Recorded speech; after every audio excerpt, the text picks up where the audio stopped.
Welcome to Think Big with Dan and Qasim. Join hosts Dan Melnick and Qasim Masood as they explore big ideas, limitless possibilities, and engage with visionaries, entrepreneurs, and thought leaders who dare to dream big, get inspired, motivated, and find practical tips for personal growth.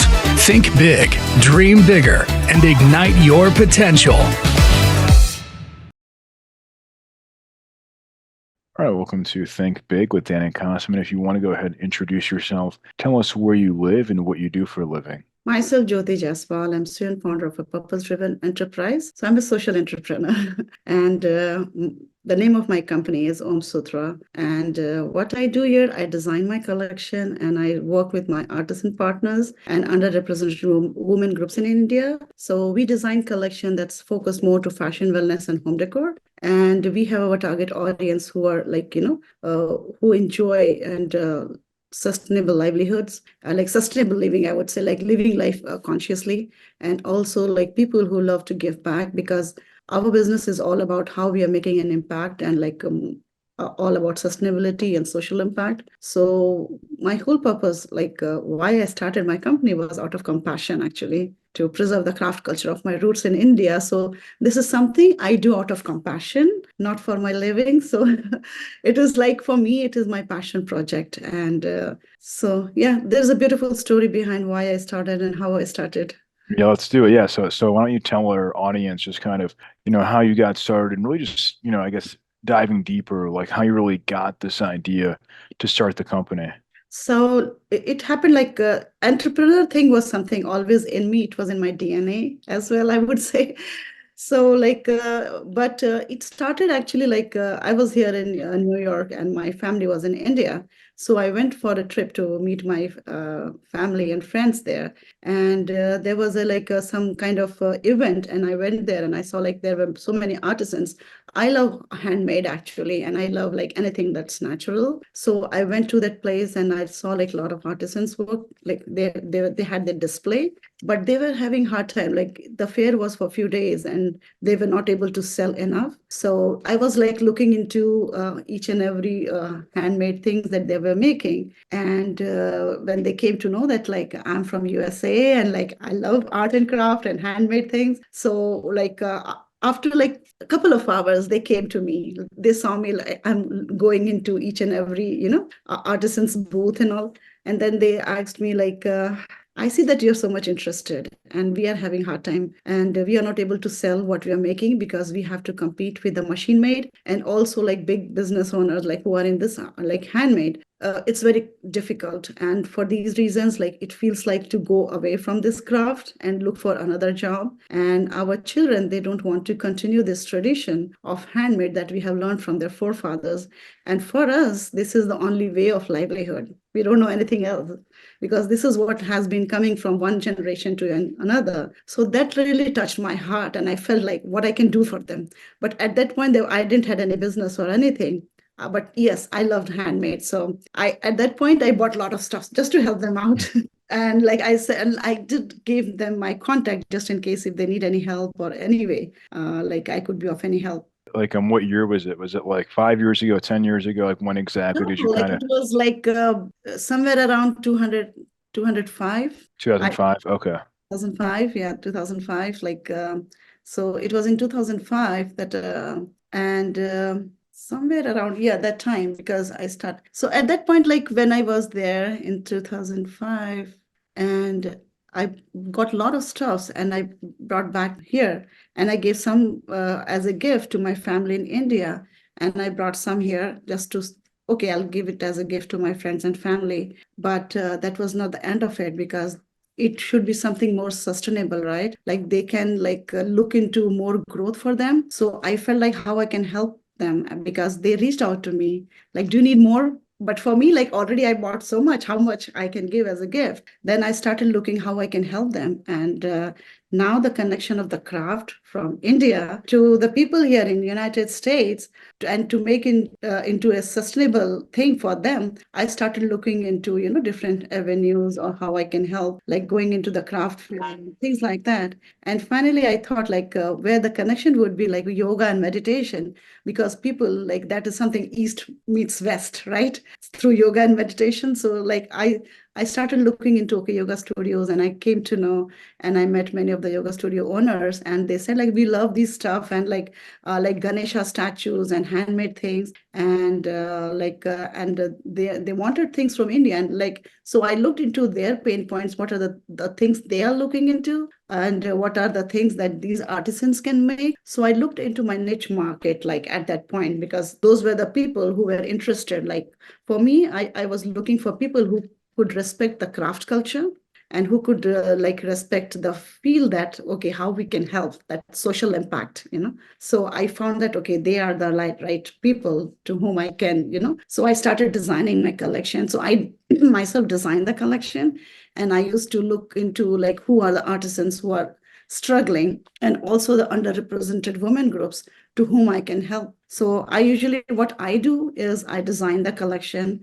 looking into like what my target audience are looking for, and how I can help them, and looking into their pain points, because it is very important that your product has to be, like for market fit to their market, your target audience. And so I design yoga mat bags, yoga props and accessories, everything that needs for a practice for yoga and meditation and green living. So that's how Om Sutra was born, with a deep desire to preserve the craft culture. Awesome.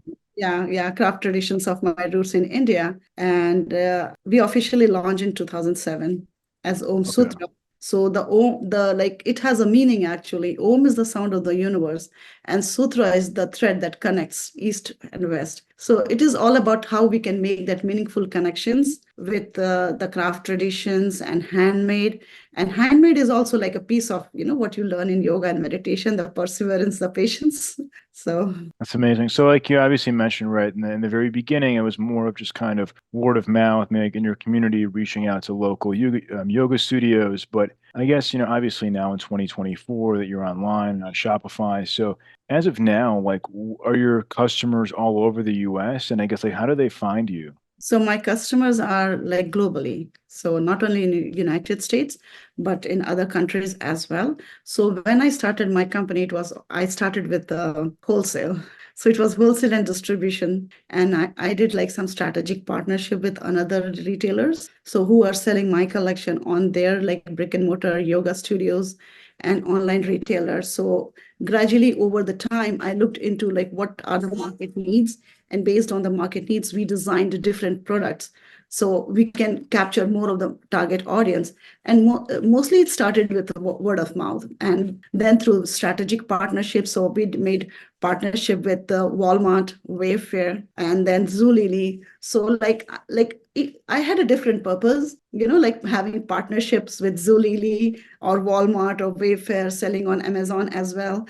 And there were many other marketplaces, and reaching out to customers all over United States and in other countries as well. So right now we have retailers who are selling not only in United States, but like in Australia, Netherlands, and many other countries. For So sure. But I guess in terms of like from the e-commerce channel, right? Like, do you run ads? Like, how do you get in front of your current customer base online? yeah, so for us, like more our market segment is B2B. So it is mostly like reaching out through trade shows, through, we have salespeople who are looking into the sales, where they are like marketing to like a B2B clientele. And that is how we are reaching to them. And like many people find us through, through our retailers or through Got it.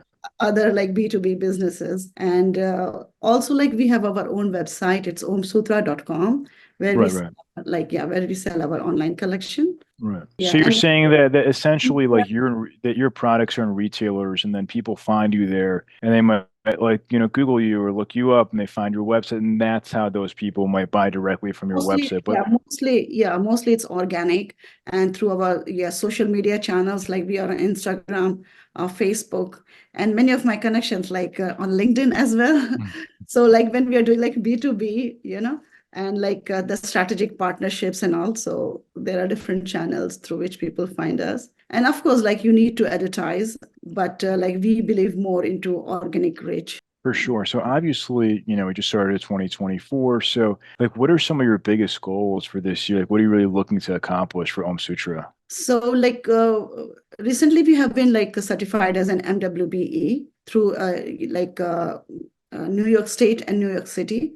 So we are looking into more opportunities working with the government contracting, and also like we are looking into like adding more of our channel in like premium luxury gifting with the corporate. So this way, like when we are collaborating with and having partnership with corporate, we can make that impact more bigger and better. So our objective is how we can make that massive positive impact through our outreach, because how we are doing it differently is like we are going to offer more of the personalization to those corporate like who are looking for the gifts as per their brand ethos, and like as per their branding, giving them more personalization. So when they are buying from Om Sutra, they are not only buying the gifts, they're also being a part of the that positive impact. So it's buying gifts, they're also making a good impact, because that is the whole objective. Like our core value is like all about sustainability, quality, like innovative designs, and our thing is, the mantra is people and planet over profits. Of course, like it has to make the revenue, but first objective when we are designing the collection, it's all about how it is affecting the planet and the people, and more about the sustainability approaches we have. It's not only about like the designing that we are doing or the product we are making, but it's also about the process of doing business is also with sustainable practices. For sure. So your strategy for 2024 is, I guess, in a sense, kind of similar to what it's been, right? It's more of the B2B corporate gifting, and then your goal was essentially, somebody might get a gift from OMSUTRA, then to your point, that they find you organically through your website and they can buy directly from you. But it's still sort of focusing on building those relationships in the corporate or B2B space, correct? Yeah. It's not that we are not focusing on D2C, we are focusing that as well. But Om Sutra is actually, it's a purpose-driven enterprise. It's all about how we can make that impact, how we can bring those sustainability. So we feel that like if we focus more on those areas like B2B, we can make that impact more. So for those reasons, like we focus, 80% of our focus is, like B2B, I would For say. sure. So what would you say is like the biggest challenge that you face in your business today? Like the trends. So like to survive, to like survive, I would say like to be more of a sustainable, when we're looking into the sustainability aspect of business, I feel it's very important like to look into the trends, to look into the market competition, and also like how you can make the changes, the flexibility part. So depending upon how the situation is, how the trend is, how the competition is in the market, you have to make the changes and adaptability. I think it's so important. Like when we had this pandemic, you had to like always brainstorming what I can do next. you know what are the ways we can like having a growth which can keep on going no matter what the challenges are. So you have to be like flexible in your outreach, flexible in your operation, like depending upon how the conditions are. So For sure. So, like, obviously now in 2024 that many companies look for ways to use things like AI. So do you guys use AI in the business? And if not, like, where could you see AI coming in and playing a role in 2024? I think AI is really good. It is helping a lot for business owners like me. And Mhm. like, I feel it is really great, like such a great way of thought provoking. Like just yesterday, like I'm a part of a NASDAQ Entrepreneurs Center. So it's a group of women business owners where we come together and try to look into things and navigate. So we had one of the business owners showing us what are the different AI tools that we can use in our businesses. And like we came across, oh my God, initially it was just ChatGPT. Now it's Midjourney, Copilot. There are so many out there. And I feel like when we are talking about AI, it's not only about the business, but it's also about the individual. So there are so many tools for mental health, for example. I feel there is a great scope out there for growing that market as well, through AI tools, and how it is making the process much more easier. But one thing is sad, because many people are also losing, like they're having a hard time, like the people who are into business of writing and doing designing and those things. For them, it is a challenge. But I feel like along with that challenges, there is a way for them to use the AI tools and grow from there. Yeah, I think it just makes their jobs easier. I mean, and it's like something that would have taken them a few hours, they can like there still needs to be like a human element. I always say like if you don't enter in the right content into ChatGPT or to whatever software, they're not going to do all the work for you. There still needs to be some like level of human element Human involved. level is always important, like because like when we are talking about, I did mention that AI is good for mental health, but not for every extent. To some extent, when people, especially, it depends on what situation, like people who are lonely, for example, and they are looking for some kind of to talk to someone or do something different, and they're having hard time for people to help them. So for those people, for people who are like in a way challenged in some way or other, for them it's helpful. But human aspect, the human touch is always there, that is always needed. So that is something that you can't replace, no matter how much the technology is there. You need that human intervention, and because it's the human who has developed those AI. For sure. So what would you say is like the one biggest piece of advice that you wish you knew before you started this business? So you need to understand like what you are capable of, what are the things you can do, and what are the things you cannot. So based on your capability, your physical and mental ability, you should look into things, and based on that, you should come up with like any business that you're planning to, because those things are so important. Because if you are like able to handle the challenges, and if you're looking to start a business based on those like if you are also like, the way we make the product, right, it should be market fit. Same thing I feel like for the entrepreneurs, or for the people who feels like going into the business, I think they should also have that kind of element, like, am I fit in the sense, like, if these challenges comes my way, what are the ways I will handle if I'm able to handle. So based on that, I think one should look into.